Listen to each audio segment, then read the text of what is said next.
తాకట్టులో ఉన్న బంగారాన్ని విడిపించి ఆ రోజున్న మార్కెట్ ధర కట్టి మిగిలిన డబ్బును మీకు అందిస్తుంది కొమ్మూరి గోల్డ్. నమస్కారం గురువుగారు. శ్రీమాత్రే మకర రాశి వారు లలితా సహస్రనామాల్లో ఏ నామాన్ని జపించడం వల్ల మెరుగైన ఫలితాలు చూస్తారంటారు? తప్పకుండా అండి. వీళ్ళు రెండు చదువుకోవచ్చు. ఒకటి ఓం శ్రీమాత శ్రీ మహారాజ్ని శ్రీమత్ సింహాసనేశ్వరి, లేదా ఓం మాణిక్యం ఒకటాకార జానుద్వయ విరాజితాయ నమః చేసుకోవచ్చు. ఇంకా చాలా ఉన్నట్టు నేను మీకు రెండు చెప్తున్నాను. అయితే ఎప్పుడు కూడా ఒక నామాన్ని స్మరణ చేసేటప్పుడు ఒకటి బాగా గుర్తుపెట్టుకోవాలి, మనము ఆ నామం చాలా గొప్పది. ఇప్పుడు మీరు ఎగ్జాంపుల్ మీరు ఉన్నారు, మంచి కాఫీ, ఎస్, అద్భుతమైన కాఫీ అంటే ఇంకా ప్రపంచంలో ది బెస్ట్ కాఫీ అనుకున్నాం కదా. ఓకే, అది మీరు తాగేటప్పుడు ఎలా తాగుతారు? ఉందంటారు. ఇది ఇంకా ఇలాంటి ఉదాహరణ చెప్పకూడదు, అయినా కానీ చెప్తున్నానండి. కొంతమంది ఎంగేజ్ లో ఉండే కుర్రవాళ్ళు బీరు తాగుతారు. అవును, వాళ్ళు ఎట్లా తాగుతారు? ఎంజాయ్ చేస్తాం. ఎస్, అవును. లేదా ఒక తేనె, చిన్నపిల్లవాడికి తేనె ఇస్తే వాడు నోట్లో బొబ్బలే ఉంది, తేనె తాగుతుంది. అవును. స్వీట్ ఇస్తే మనం దాన్ని ఆస్వాదిస్తూ తింటాం.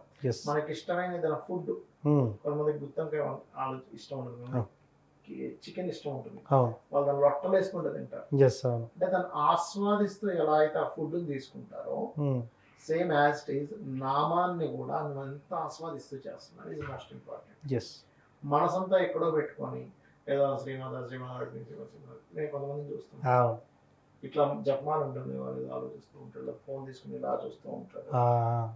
నీకు అసలు ఎందుకు కనెక్ట్ అవ్వాలి? అంతే కదా.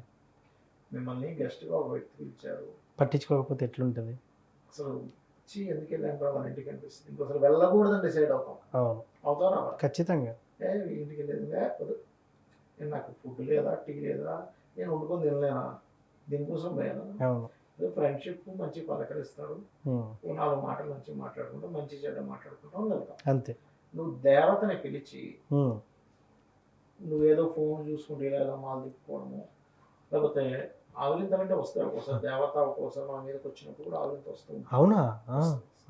అది వేరు. కానీ ఇక్కడ ఒక చిన్న సందేహం సార్, నాకు ఎంత శ్రద్ధగా చదువుదామన్నా కూడా ఏదో ఒకటి మైండ్లో ట్రిగ్గర్ అయ్యి ఆలోచన వస్తుంది. అంతెందుకు, మనం స్కూల్లో నేర్చుకునేటప్పుడు కూడా సార్ ఏదో చెప్తూ ఉంటాడు, మన ఆలోచన ఏడుకో వెళ్తూ ఉంటుంది. ఇక్కడ మంత్రం చదివేటప్పుడు కూడా అంతే జరుగుద్ది కదా. మరి దానికి సొల్యూషన్ ఏంటంటారు అసలు? ఇప్పుడు సార్ ఏదో చెప్తుంటే మనకి ఎందుకు వెళ్తుంది, మన అందరికీ వెళ్తుంది, కొంతమంది మాత్రం తీక్షణంగా వింటారు. వాళ్ళ గోల్ ఉంది మైండ్లో, నేను 100% ఫస్ట్ ర్యాంక్ రావాలి, అలాంటి వాళ్ళు మిస్ చేసుకోరు. దాని పెద్ద ఇంట్రెస్ట్ లేని వాళ్ళు ఏదో చూస్తూ ఉంటారు. వాళ్ళు తెలియని వాళ్ళు కాదని కాదు, వాళ్ళు దాని మీద ఇంట్రెస్ట్ లేదు. అలాగే ఇక్కడ మనం దీని వాల్యూ తెలుసుకున్నప్పుడు ఎప్పుడు వస్తుంది వాల్యూ అంటే, ఇది ఒక్కసారిగా మీరు కూర్చోగానే వెంటనే మీరు మంత్రం చదివేసి అద్భుతంగా మీరు చదివేసేది కలదు. ఓకే. ఇప్పుడు సైకిల్ నేర్చుకునే వ్యక్తి ఉంటాడు, స్టార్టింగ్ సీట్ మీద తొక్కుంటూ వెళ్తాడు, లేదు కదా. వాడు స్లోగా స్లోగా స్లోగా స్లోగా ఫస్ట్ చిన్నప్పుడు అయితే మనం సైకిల్ మధ్యలో నుంచి కాలు పెట్టి తొక్కేవాళ్ళం. దాని తర్వాత చిన్నగా దాని రాడ్ మీద ఎక్కి తొక్కుతాము, పడిపోతుంటాం 2-3 సార్లు. దాని తర్వాత మంచి ఒక వారానికో 4 రోజులకో నేర్చేసుకుంటాడు. అలాగే సాధనలో కూడా మనం ఇలా పట్టుకున్న ఒక మాల, ఒక ఫస్ట్ దాన్ని మన మైండ్లో ఉంటుంది, తర్వాత అంతా వేరేవన్నీ మన చుట్టూ వినిపిస్తుంటాయి, వేరే ఆలోచనలు వెళ్ళిపోతుంది. It's common thing. కాకపోతే మీరు అలా వెళ్తున్నా సరే దాన్ని తెచ్చుకొని ఎప్పుడైతే మీరు అలవాటు చేస్తారో మీ మనసుకి, రోజు చదవడం, మీ మనసు అలవాటు అవుతుంది దానికి.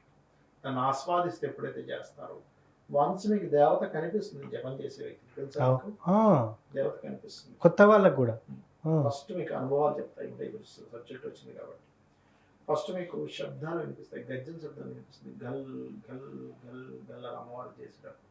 ఏదో ఒక స్టేజ్కి వెళ్ళాక కొన్నిసార్లు ముందు నుంచి ఇలా కూర్చోగానే ఇలాగా పక్క నుంచి వెళ్ళిపోయినట్టు, ఈ పక్కన ఎవరో ఉన్నట్టు అనిపిస్తూ ఉంటుంది. కొంచెం స్టేజ్ మారిన కొద్ది టచ్ చేసిన ఫీలింగ్ తెలుస్తూ ఉంటుంది, ఇలా టచ్ చేసిన ఫీలింగ్ ఉన్నట్టు తెలుస్తూ ఉంటుంది. ఇలా కూర్చుని మీరు ఒక్కోసారి ఇటు తిరిగిపోతారు, అర్థం కాదు, లేదు ఏంటి ఇటున్నాను ఏంటి అనిపిస్తుంది. అలాగా స్వప్న దర్శనాలు జరుగుతాయి. అంటే స్వప్నంలోకి మీకు అమ్మవారు వచ్చి ఏదో కొండకి తీసుకెళ్తున్నట్టుగా, లేకపోతే నీకు పలానా ఈ మంత్రం ఇలా చేసుకొని చెప్పడం కూడా జరుగుతుంది. ఇవన్నీ ఒక ది ఫైనల్ స్టేజ్ ఎలా కనిపిస్తుందో చెప్తానండి. మీరు ఇలాగే కూర్చుంటారు, జపం చేస్తూ ఉంటారు. ఇప్పుడు కళ్ళు తెరిస్తే ఈ రూమ్ ఎలా కనిపిస్తుందో, కళ్ళు మూసుకొని కూడా ఈ రూమ్ మొత్తం క్లియర్ కనిపిస్తూ ఉంటుంది. అమ్మవారు వస్తుంది, వచ్చి ఆశీర్వాదం చేసి జస్ట్ 3 to 4 seconds లో మాయమైపోతుంది. ఆ సెకండ్ నుంచి మీ ఆలోచన విధానం కంప్లీట్ గా మారిపోతుంది. ఓకే. అంటే ఒక పుష్పం పెట్టినా అక్కడ అమ్మవారు ఉందనే భావనతో చాలా కేర్గా పెడతారు. ఒక ధూపం పెట్టినా ధూపం చూపిస్తున్నా అక్కడ అమ్మవారికి చూపిస్తున్నా ఫీలింగ్తో పెడతారు. ఒక దీపాన్ని కదుపుతున్నా, ఒక విగ్రహాన్ని కదుపుతున్నా, ఒక అభిషేకం చేస్తున్నా, ఒక మంత్రం చదువుతున్నా, ఆఖరికి మంత్రం చదివిన తర్వాత పార్వతీ పరమేశ్వర పాదాలు కనిపిస్తున్నప్పుడు కూడా చాలా నిజంగా పార్వతీ పరమేశ్వర పాదాలు కనిపిస్తాయి మీకు అక్కడ. ఎస్. ఎందుకంటే మీరు ఎక్స్పీరియన్స్ చేయలేదు. అవును. ఎక్స్పీరియన్స్ అవ్వకపోవడం వల్ల కాన్సన్ట్రేషన్ దెబ్బతింటుంది, అంతేగాని మరి ఏం కాదు. వీళ్ళు ఈ మకరం వారు కనుక ఈ మంత్రాన్ని చేసుకుంటే, ఈ నామాన్ని చేసుకుంటే అద్భుతమైనటువంటి ఫలితాలు వీళ్ళకి వస్తాయి. కెరియర్గా బాగా గ్రోత్ కూడా పెరుగుతుంది. ఎస్. మకర రాశి వారు లలితా సహస్రనామాల్లో ఏ నామాన్ని చదవాలని చాలా చక్కగా చెప్పారు గురువు గారు. ధన్యవాదాలు. శ్రీమాత్రే.